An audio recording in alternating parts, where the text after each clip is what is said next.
The mop was ripped out of her hands before she even understood what was happening. Patience stood frozen in the middle of the marble lobby, her fingers still curled around the shape of a handle that was no longer there, staring at the man who now held it above his head like a trophy. Daniel's face twisted somewhere between disgust and delight, his tailored suit catching the morning light behind him. This building does not need people like you cluttering it up. Go and clean somewhere nobody has to see you doing it. A few junior staff near the elevators looked away. Someone near reception buried their eyes in a phone. Nobody said a word in her defense. Nobody ever did. She said nothing back. She simply held out her hand, calm, steady, and waited. Daniel laughed and dropped the mop on the floor instead, forcing her to bend down and pick it up in front of everyone. If you've ever watched someone humiliate a person who couldn't fight back and wish the world had a way of balancing the scales, stay with this story until the very end. Because what Daniel didn't know that morning was about to cost him everything he'd spent his whole life chasing. Subscribe, turn on notifications, and drop a comment telling us where you're watching from. This story is only just beginning. 6 weeks earlier, none of this seemed possible. Patience Okafor arrived at the Ilupeju Trust Tower every morning before the sun had fully risen, unlocking the side entrance with keys she'd carried for over 2 decades, humming softly, moving through the darkened lobby, switching on lights section by section. Grey cardigan, plain blouse, headscarf, hands roughened by years of honest work. To anyone who didn't know her, she looked exactly like her badge said, a cleaner, employed by a contract service for the building's tenants. What none of those tenants knew, what none of their employees rushing past her every morning ever imagined, was that the woman pushing the cleaning cart through their hallways owned the ground beneath their expensive shoes. 22 years earlier, Patience had been a young widow with 2 small children and a modest inheritance from her late husband. A quiet man who spent his life buying struggling properties and restoring them slowly, never boasting, never spending more than he needed. When he died suddenly, she inherited a half-finished building on Ilupeju Road. Stalled construction. Vanished investors. No future in sight. Everyone told her to sell. Everyone said a widow with no business experience could never manage a commercial property. But Patience had spent 15 years watching her husband work. She'd absorbed more about property, contracts, and patience than anyone gave her credit for. Instead of selling, she finished the building 1 floor at a time, funding it quietly through a private trust managed by a young lawyer named Mr. Basie, a man barely out of law school who believed in her when almost no one else did. She never once put her name on the building. Ownership sat entirely inside the trust. And she made a decision that would define the next 2 decades of her life. She would never reveal herself as the owner. Not to tenants. Not to their staff. Not to anyone who worked inside her own building every single day. Why hide it? You built this. You should be proud. Let people know. A building will tell you who someone really is faster than a boardroom ever will. If people know I own it, they'll show me who they think I want to see. If they don't know, they'll show me exactly who they are. Before we go further into what Patience discovered inside her own building, if you believe kindness should never depend on who's watching, like this video right now. And if you think power should be measured by character rather than title, comment the word truth below.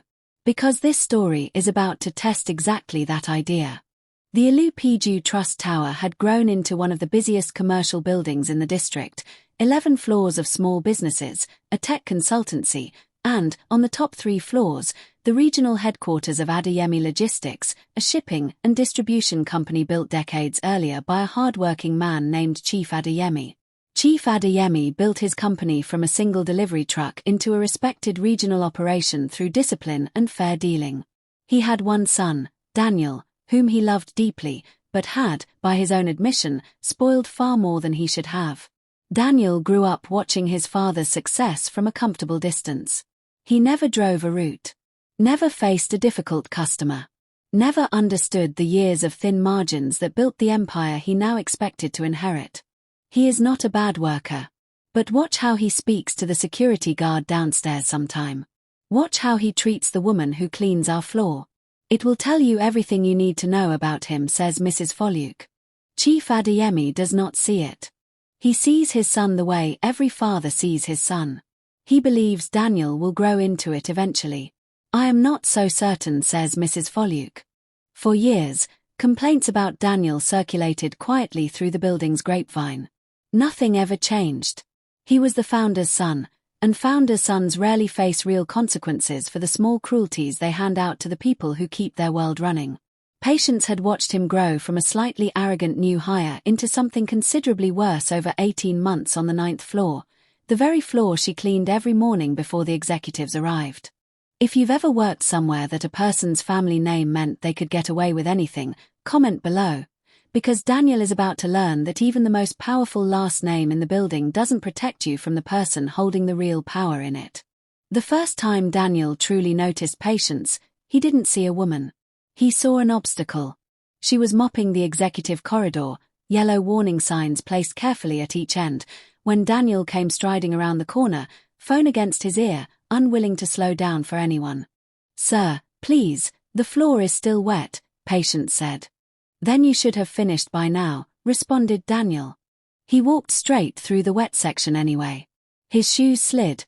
He caught himself against the wall, cursing. "Are you trying to make me fall? Do you know who I am?" Daniel said. "I am sorry, sir. I will be more careful next time." Patience pleaded.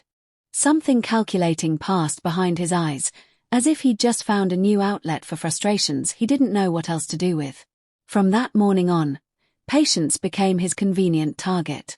He began inventing reasons to summon her, dropping papers on his office floor and demanding she kneel to collect them, criticizing floors that were already spotless, standing over her with his arms crossed, checking his watch.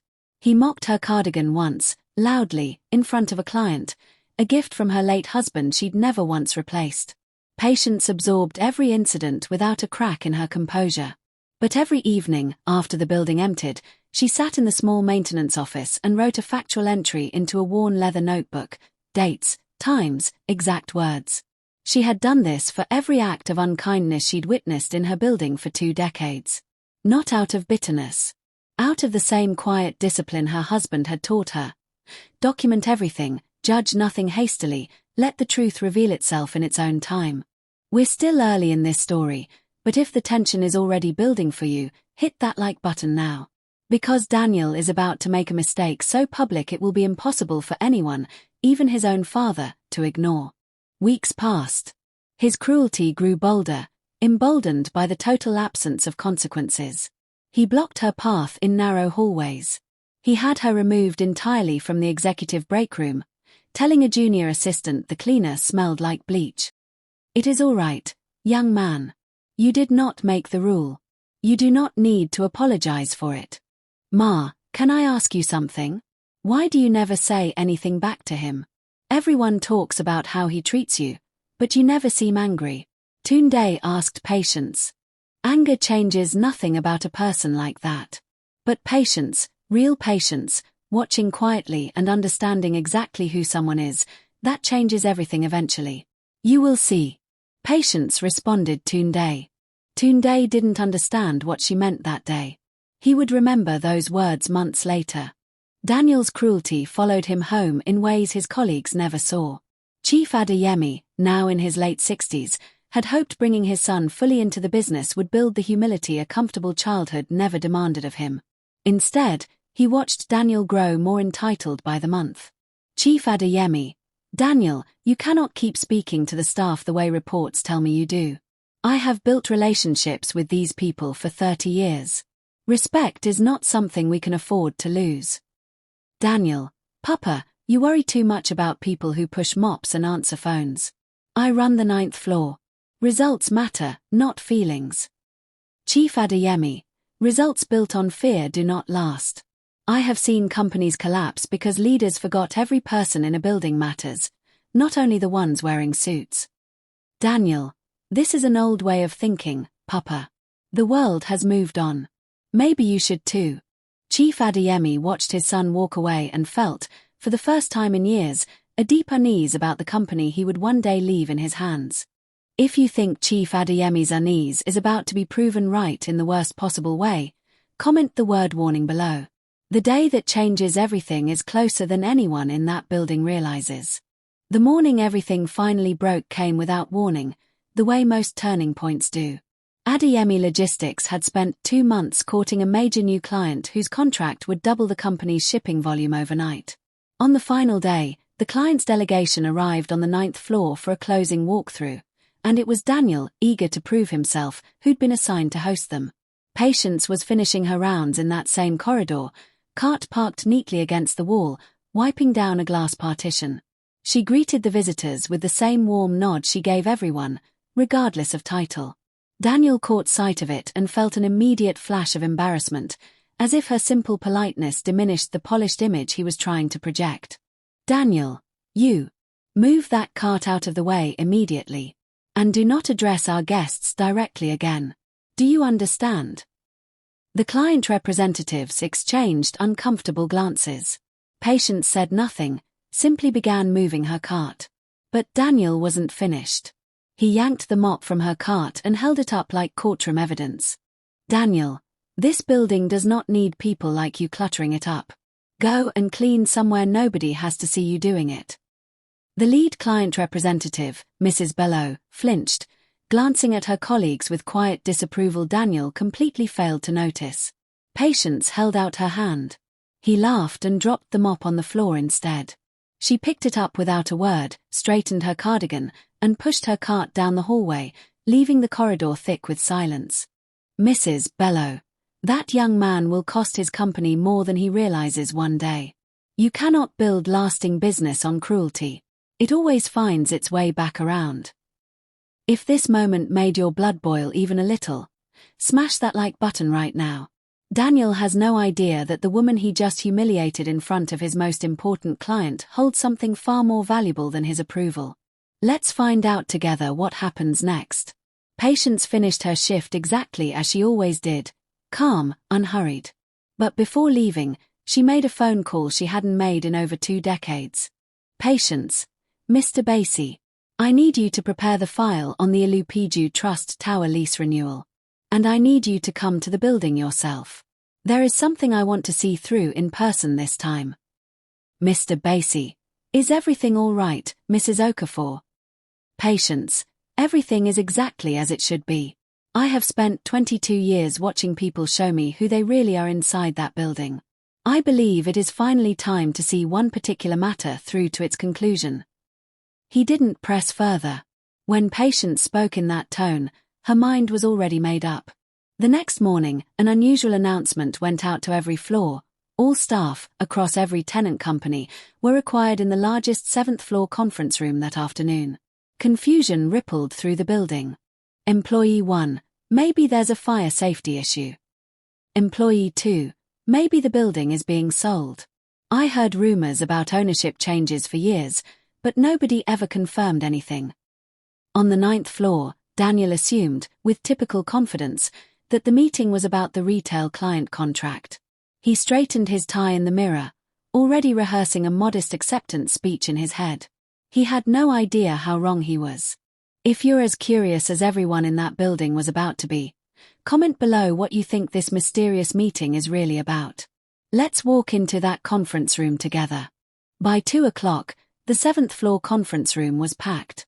Chief Adeyemi arrived early, visibly puzzled. Daniel took a seat near the front, still convinced this gathering centered on his own achievements. Then the door opened again, and the room fell into immediate, unexpected silence. Mr. Basie walked in first, formal charcoal suit, leather folder under one arm. Behind him walked Patience, no longer in her grey cardigan and cleaning uniform, but a simple, elegant navy dress, her hair neatly styled beneath a small head wrap. Calm, composed, unmistakable. "Employee, whisper isn't that the cleaner from the 9th floor?" Daniel felt an unfamiliar prickle at the back of his neck as Patience settled into the seat at the head of the room, a seat normally reserved for building ownership.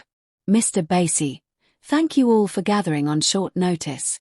My name is Mr. Basie, legal counsel for the Okafor Family Trust, which has held ownership of this building for the past 22 years. Murmurs. Most still assumed this was routine. "Mr. Basie, lease renewals for this tower's tenants are due for review this quarter. Before proceeding, There is a matter the trust's principal owner felt needed to be addressed directly, in person. Mrs. Okafor, would you like to speak? Patience rose slowly. The room's murmuring fell into complete, uneasy silence. We're almost at the moment this entire story has been building toward. If you haven't already subscribed, now is the time. Because what happens in the next few minutes is the reason this story exists at all. Patience. Many of you know me. You have passed me in these hallways for years. Some of you have greeted me kindly.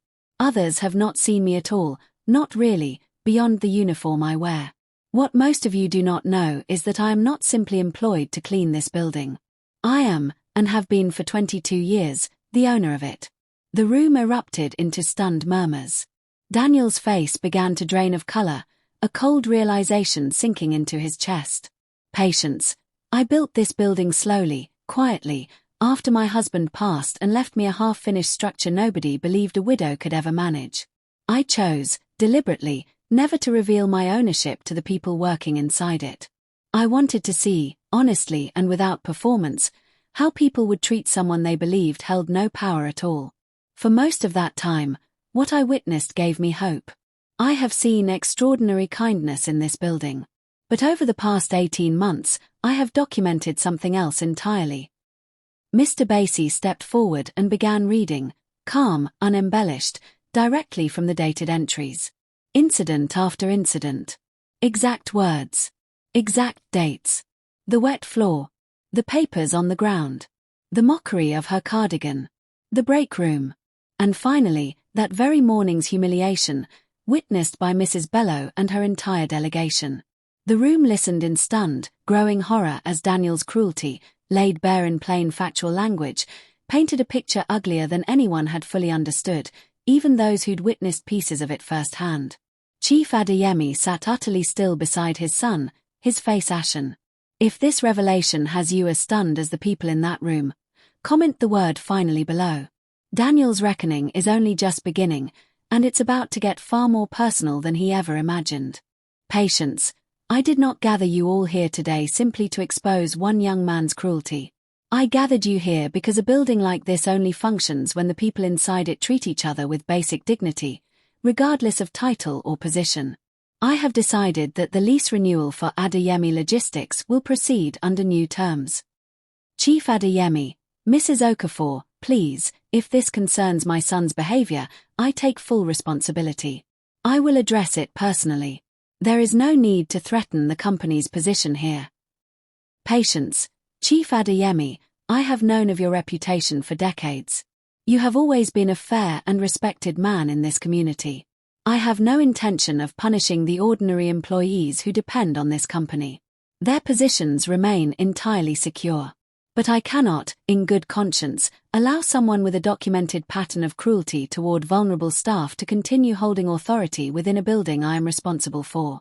The new lease terms will require that Daniel be removed from any managerial or executive role within this tower, effective immediately. Daniel, shooting to his feet, this is absurd. You cannot dictate the internal staffing decisions of my father's company. That has nothing to do with a lease agreement. Patience. Calm I can, and I will. Because as the owner of this trust, I retain the right to determine who operates within these walls. And I have watched enough, over enough years, to know exactly what kind of person you have chosen to become. Don't go anywhere. What happens next in that room is going to surprise you even more than the reveal itself. If you believe consequences should never depend on who your parents are, drop a comment below, and let's continue. Emboldened, a young assistant near the back slowly rose. Ngozi, who'd endured her own share of Daniel's dismissiveness. Ngozi, shaking, please, if I may. I have wanted to say something for a long time, but I was afraid of losing my position. Patience. Speak freely. Nothing you say here today will affect your employment. Ngozi, Daniel has mocked my accent in meetings more times than I can count. He has taken credit for reports I prepared without acknowledgement. When I once asked for feedback, he told me people like me should simply be grateful to have a desk at all. Another employee stood. Young man, He once made me stay 2 hours past closing to redo a presentation that was already correct, simply because he wanted to prove he could. I missed my daughter's school event that evening because of it. One by one, people who had quietly endured months, sometimes years, of Daniel's cruelty began to speak. Daniel sat frozen, his bravado evaporated, replaced by a dawning horror. He wasn't documented by one cleaner with a notebook. He was documented by nearly everyone around him. Chief Adeyemi listened to every testimony in silence, his shoulders sinking lower with each account. Chief Adeyemi, heavy Daniel. I warned you more times than I can count that cruelty toward the people who make this company function would eventually cost us everything that matters. I did not listen closely enough to my own instincts, and for that, I am equally responsible. We're almost at the end of this story, and Daniel's reckoning is not quite finished. But first, if this story has moved you, hit that like button and subscribe. The ending ahead carries a lesson worth remembering. Patience. Chief Adeyemi, I want to be clear, I hold no ill will toward your family or your company as a whole. Your ordinary staff have shown nothing but respect and kindness throughout the years. This decision concerns Daniel alone. Chief Adeyemi, unable to meet her eyes, I understand, Mrs. Okafor. And I am deeply sorry, on behalf of my family, for what my son has put your staff and mine through. Patience turned to Daniel one final time. Patience, you have spent your life believing that power comes from titles, from last names, from the ability to make someone smaller than yourself feel it. But real power, the kind that lasts, comes from how you treat people who can offer you absolutely nothing in return. You had every opportunity to learn that lesson gently. You chose, repeatedly, not to. Daniel opened his mouth as if to argue. No words came. Patience, effective today, Daniel will step down from any leadership position within this building. He will not hold authority over people in this tower again while I am alive to prevent it. Security, quietly summoned beforehand, waited respectfully near the door. Not a harsh removal, simply a quiet, dignified end to a chapter that should have closed years earlier. Daniel rose slowly, his arrogance stripped away, and walked out without another word. The eyes that once feared him now simply watched him go, with something closer to quiet relief. If you've been waiting for that exact moment, comment the word deserved below. Daniel's story doesn't end there, and what happens to him next carries its own quiet lesson. In the weeks that followed, life inside the Ilupeju Trust Tower changed in small, noticeable ways. Employees who once tensed at the sound of Daniel's footsteps breathed easier. Ngozi received a formal promotion, along with written acknowledgement of the reports Daniel had once claimed as his own. Tunde, still young and eager, found himself trusted with more responsibility under new, kinder management. Patience returned to her familiar grey cardigan the following Monday, resuming her rounds exactly as she always had, humming softly, floor to floor. Most employees greeted her differently now, some hesitant, unsure how to reconcile the woman who owned the building with the woman who'd emptied their trash for years. She accepted the adjusted greetings with the same patience she always carried, never seeking special treatment. Tunde, will you keep working here yourself now, Mrs. Okafor? Patience, smiling, this building has been part of my life for over 2 decades, young man. Ownership does not change the value of honest work. I will keep coming as long as my hands are able to. Pause. Mr. Basie, you could have revealed yourself years ago, you know. Spared yourself years of being overlooked. Patience, if I had revealed myself sooner, I would have spent all these years watching people perform kindness for my benefit, rather than witnessing who they truly are when they believe no one important is watching. What I learned instead was worth far more than any comfort I gave up. Mr. Basie, and Daniel, do you regret how far it went with him? Patience, I gave him 18 months of quiet, calm opportunities to become someone better. He chose, every single time, to become someone worse instead. I did not create that outcome, Mr. Basie. I simply refused to protect him from it any longer. If this story has taught you anything about patience, dignity, and the quiet power of simply paying attention, make sure to subscribe and share this video with someone who needs the reminder today. We're almost at the very end. As for Daniel, The months following his removal proved harder than he'd ever imagined. Chief Adeyemi, heartbroken but resolute, made a decision of his own. He would not quietly reinstate his son elsewhere in the company, nor shield him from the reputation he'd built entirely on his own. Chief Adeyemi, quiet, you will find your own way now, Daniel. I have protected you from consequences for far too long, and I believe that protection is precisely what allowed this to happen. If you want a future in this industry, you will build it the way I built mine, from the ground, treating every person you meet with the respect I failed to teach you clearly enough.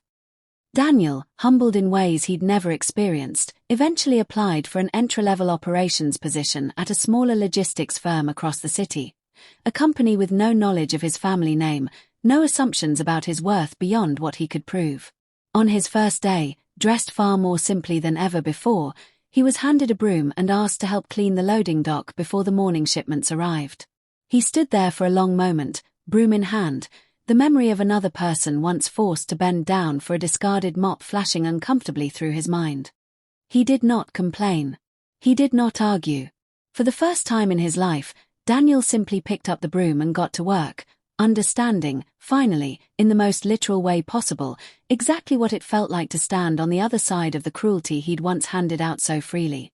Word of what happened at the Ilupeju Trust Tower spread quietly through the wider business community, not as gossip, but as a lesson repeated in careful, respectful tones among people who valued the kind of integrity patients had spent 2 decades quietly protecting.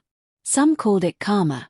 Others called it simple justice, delayed but never truly denied. Patience herself never spoke of it again, content to let the lesson speak for itself through the changed behavior of everyone who remained in her building. The people you overlook, the ones who ask for nothing and expect even less, are often the very people whose quiet dignity holds more power than any title or last name ever could. Treat every hand that serves you as though it might one day hold your entire future in its palm, because more often than anyone expects, it already does. If this story reminded you of someone in your own life, someone who deserves more respect than they receive, share it with them today. Comment your thoughts below, hit that subscribe button so you never miss a story like this one, and we'll see you in the next video.